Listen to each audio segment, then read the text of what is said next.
opportunity to go to the North Carolina Asheboro Zoo. Let's take a look.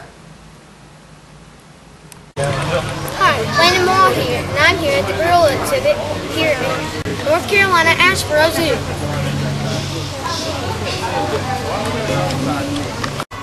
Hi, I'm Landon and I'm reporting for Carolina Kid News. I'm here with Aaron Chase here, and he works with the North Carolina Asheboro Zoo.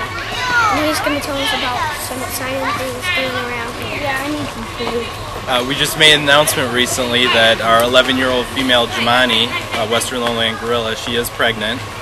She's due late July, mid-August sometime, and this will be her first pregnancy, and it'll actually be the first pregnancy here at the zoo in over 22 years. So all the gorilla keepers and a lot of the staff are very, very excited about this recent development. We're starting all the preparations to get ready for her birth and for the arrival of the new baby. And right now the entire group's doing really well, and we're definitely very excited for everything that's going to be happening. So tell us, what do you feed them? Well, so far we feed the gorillas. They get fed 4 times a day, and they get about 85 pounds of food between the 3 of them. We have a male, Nikosi, or Nick for short. He's 19 and he weighs about 435 pounds. We have a female Jemani, who's the pregnant one. She's 11 years old and she weighs about 250 pounds. And then we have another female, Acacia. She's 16 and she weighs about 170 pounds. And between those 3 gorillas, they get 85 pounds of food a day, and we feed them 4 times throughout the day. They get 2 different types of lettuce: celery, green beans, green peppers, cabbage, kale, cucumbers. It's a huge salad for the gorillas, and we like to feed it all throughout the day. And then you got to see them get a little bit of browse. They get a couple different types of browse a day, and it keeps them active, keeps them moving around the exhibit so they're not just sleeping all day. So how long have the gorillas been here? Nick, our male, he's been here since March of 2008, and he came from the Columbus Zoo that's in Ohio.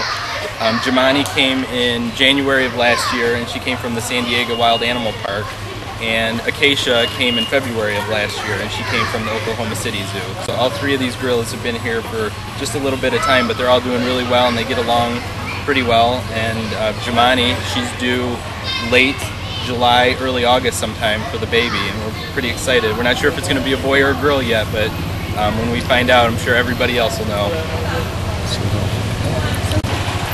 Sometimes do they get in fights and stuff? Gorillas sometimes get in fights. Usually whenever they do get in fights, it's more of them chasing each other around and screaming, or just following each other around, but very rarely do they ever actually get into big fights where they hurt each other or bite each other or push each other around. It matters what kind of gorilla it is. It could. The silverback usually is the one, the male is usually the one that kind of keeps the peace within the group.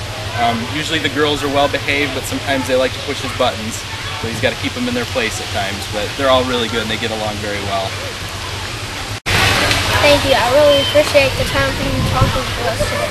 This has been Landon reporting for Carolina Kid News. Interesting creatures, huh? I couldn't resist having a little fun before I left the zoo.